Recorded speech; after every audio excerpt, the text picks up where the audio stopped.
Hey guys, Dantics here. So we have an official response in regards to the, well, less than fully realized character in Borderlands 3, AVA. On the Borderlands show, developer Randy Varnell, who's the head of Gearbox story group, defends AVA, the direction the team went with her, and is going with her in the future. Yes, you heard right, future DLC will expand upon AVA. I'm interested to hear your thoughts below, but in this video, I'll go through Randy's comments and give my opinions as to why a lot of fans have a different take than the devs do. That being said, this is in no way an attack on Randy. His talent is unquestionable and he seems like a genuine guy I'd love to have a beer with. This video is just to open up discussions with points I don't agree with and hopefully incite discussion into producing the best possible content for a game I absolutely love. For those who haven't finished the game, there will be spoilers ahead. You've been warned. So I recently made a video on the things I didn't enjoy in Borderlands 3, and a major part of that was the character AVA. If you haven't watched the video, I highly recommend it as it does go into examples that I won't go into here. It's sitting on over 250,000 views and it seems like 99% of the people agree with it. AVA is, in short, a character I didn't feel was fully fleshed out. Her inclusion seemed forced. There's a little girl that's done nothing, being thrust into a position above the player character for no good reason. She was whiny and annoying and showed no real emotional growth. Instead, the player is forced to accept her belligerent opinion and headstrong attitude. Instead of being punished for that said attitude killing her mentor, she's rewarded by essentially becoming the leader of the Crimson Raiders. The writing ignores that the other characters in the series, like one of the current or past Vault Hunters, are more deserving and would suit the role better. Imagine this, you've been busting your ass off at a company for 20 years. You're currently the director. The CEO dies and instead of the position being offered to you, someone who has single-handedly saved the company from bankruptcy, it's given to the new annoying intern because the CEO liked the cut of her jib, even though she's painfully unqualified and has done nothing to earn it. So let's get into the first part of the conversation. Like the people who hated her, I'm not gonna say, no, you're wrong. She's perfect and exact. Like I think we could have done a little bit better with Ava in some cases. A lot of it comes down to just space, right? Again, a lot of characters. We made some choices about who you spend time with on missions and all of that. And sometimes we did okay. Sometimes we didn't have as much time as we want. I would have loved to spend more time with Ava, but. So this is Randy saying, yes, they didn't include enough content in the game that fleshed Ava out. And he is correct. I don't know if spending more time with Ava would have made me and others like her more, but it certainly would have made her feel more complete and justified slotting into a leadership role. One of the main issues with Ava is that all you really see of her is a girl that's complaining, whining, losing her diary, getting her mentor killed, yelling at the boss, and getting away with being a brat. If there was more to her, perhaps the ones that don't like her may not have felt like she was just thrust upon us violently and that we were presented with no choice but to accept her. What I really love, if you watch, I think we really kind of look at the people who love Ava and hate Ava. The people who love Ava have played all the side missions and talk about those side missions, and usually cite them as reasons they really like her and resonate with her. If you've just kind of played through the main mission thread, Ava doesn't feel like a very deep character. Sure. And we kind of have to do that intentionally because the main mission thread has to keep trucking, it has to keep moving. Yeah. And she's, talked about Lilith kind of is the superstar and the Calypso twins are the important and your important focus villain there. We have a lot of space to cover with that, so we have to be very careful. Now, Ava gets in there in places and certainly ends up with kind of the holy grail there at the end, like, what am I doing with this? Yeah.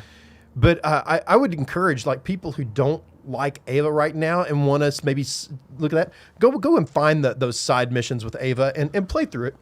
Now here is where I feel a little condescended to, even though I'm sure this wasn't his intention.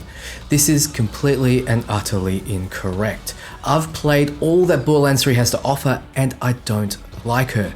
All, not just some, all the people I know personally dislike Ava and they have completed every single side mission and completely drained Borderlands 3 of content. I see thousands of people discuss this topic and it seems the vast majority actually cite reasons in the side missions why they don't like her. saying that the people who don't like Ava only don't like her because they're ignorant is wrong, and it makes me feel like Randy doesn't understand the gravity of the problem we have with her. It's not just her as a character, however annoying she is. It's the combination of that and how little we as a player are recognized. I think Randy has a personal connection to the Ava Diary side mission as shown here. You talk about Ava.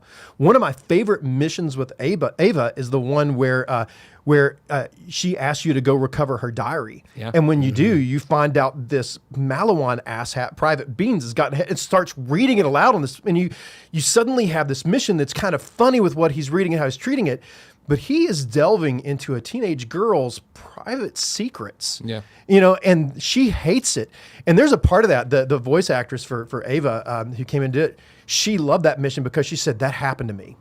And that was a moment for me. And I remember how violated I felt and how exposed I felt. And it's just so it's one of my favorite kind of moments in the game that even though it's funny, man, it's like, you have that thing that really resonates with us and makes you feel the character. So no doubt this mission humanizes her for Randy, as he seems to have had a similar experience. It's fantastic when a game resonates with you and when you're allowed to connect on a deeper level because of shared experiences. However, a character's likability shouldn't just hinge on the player having shared experiences in order to humanize them. I haven't personally had a diary read out, but I've been in far more embarrassing and humiliating experiences, and this still doesn't redeem Ava for me. In fact, it makes her seem even less deserving of recognition. Just because we find her teen angst journals and find out she feels sad sometimes, we're suddenly meant to connect with her more? Everyone has their own problems, but most still manage to be decent human beings. No, the side mission doesn't help me like her. She doesn't have a legitimate reason to act the way she does and to express no emotional growth throughout the story. If she accepted she was flawed and can sometimes be wrong, then maybe she would have earned the respect of the audience. When Maya died, this was a perfect opportunity.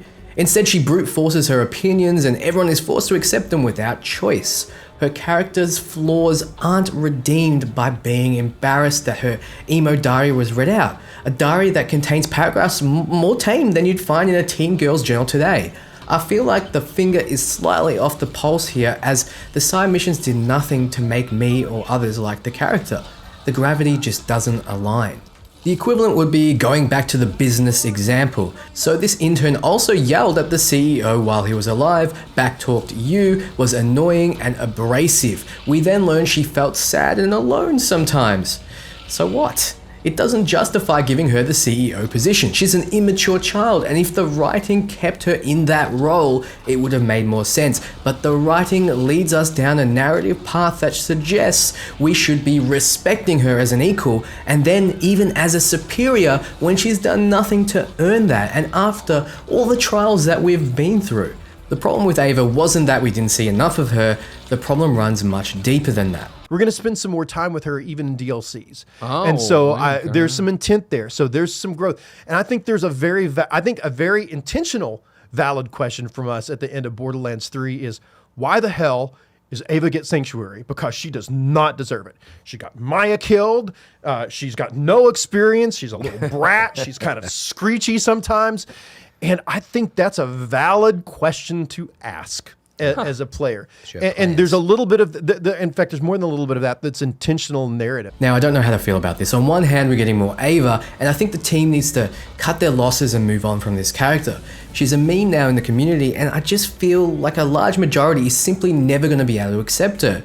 She would actually make a fantastic antagonist. Think about that. She takes Maya's powers, and despite the expectations placed on her from Maya and Lilith, she turns rogue and, well, you have to take her down. It would be so satisfying, especially since she causes fan favorite Maya's death, and betraying her after death would make her even more hated. Her voice also lends itself perfectly to a villain as well. The voice actress would really nail the role. On the other hand, Randy rightly accepts how a lot of us felt about the character and says it was intentional. I want to believe this. I want to believe there is a direction they're going with her that will make sense, that will explain and justify her existence in the Borderlands universe, and I'm extremely open to seeing more. I want to have my opinion of her changed, I desperately do. Much props to Randy here, as he does identify one of the questions we were asking, even though as a writer it's hard to look at negative feedback. It gives me hope. as he identifies the issues are real instead of dismissing them. I just hope he realizes that the AVA issue is compiled on top of the player recognition issue. That, like I said, the problem runs deeper than just her likability. In the DLCs, we're going to help you understand what's going there. I think the biggest reason, if I want to answer fans from the game, we'll move off of Ava and ask other things. The biggest reason, if you want to know why Lilith gave the keys, Maya, God bless Maya, Maya. Lilith respects Maya so much, and Maya saw something in Ava that none of us have seen yet, really, to the degree that Maya did. Maya singled her out and decided she's going to be my apprentice. Even more than that, we've learned a new thing about siren powers, that they can be intentionally targeted to the next recipient. The first time we've ever shown that happening, and it's not always how they're transferred, but it happened here. Maya believed in Ava so much that happened. So yeah, you as the player have not seen all of that worth yet in Ava, and I'm hoping that things that you see in the future, and maybe some of the things you've seen in side missions, or if you get to other content in the game, will help flesh that out a little bit more. But I think that's why Lilith really said, I'm okay with that. Maya's gone, I'm gone. Tannis is the only other siren, but do you really want her in charge of people? No. Tannis. So Ava's there, right? Ava's the one like, man, you're really young, but Maya saw something in you. Sanctuary's yours. Earn it. There's that we leave it with. So to me, I love that feeling. And it's not a like future's certain going to be great. It's like, oh shit, what am I going to do with this? Yeah. If you need the audience to play DLC to connect with the character, then the story wasn't fleshed out enough. A great story doesn't need to explain its reasoning. Most of us understood that the writers wanted to thrust Ava into a leadership position by handing Sanctuary over to her, but we simply didn't agree that she deserved it. Needing DLC to justify it isn't good enough. It should have been justified prior, because all that did was leave us with a bad taste in our mouths. Maya saw something in her, but I don't. As the player, convincing me is more important than convincing a digital construct, and simply showing me that a character is convinced isn't enough to convince me. I need reasons. Anything. Is she super smart, incredibly strong? I'm not seeing anything special. Seeing something in Ava also shouldn't mean she automatically gets special treatment over you as the player character. Lilith also saw something in you, but you prove it by saving the universe. But this brat, just because Maya was training her, gets given leadership based on a complete hunch. That's what I think the writers don't understand. The players feel so left out of the story. Randy asks what other siren there is for the role. Well, did you forget about the siren right in front of you? The one that saved the universe, Amara? I guess the writers did kind of forget, because they threw Amara at the siren-sucking enemies who didn't acknowledge her for being one. Plus, why does a leader need to be a siren? Roland wasn't a siren, and he led the Crimson Raiders just fine, if not better than Lilith, actually. Is this just a girl power thing? Randy mentions Tannis not being a good choice to be in charge of people, but frankly, her maturity far exceeds Ava's, and she would still be a much better choice. This is shown when Tannis is forced to explain to Ava that Maya's death wasn't Lilith's fault. Randy says the future isn't certain, and Ava thinks, oh shit, what am I going to do with all this? Well, the future would be more certain if the player was given leadership over Sanctuary. There are proven leaders, proven badasses that would make so much more sense. Even someone like Tiny Tina, Brick, Mordecai, Axton, or even Moxie, for gosh sake, would make more sense. So if you want to know more about my reasoning, be sure to check out the other video. What do you all think? Are you excited to see more of Ava? I'm happy to see where the writers go with Ava, even though right now I don't particularly want to see more of her. At the very least, we're getting more Borderlands 3, and that's something to celebrate. Thanks for watching, guys. Be sure to comment, like, and obey. Follow my Instagram and Discord for more, and I'll be back very soon with Borderlands 3 content.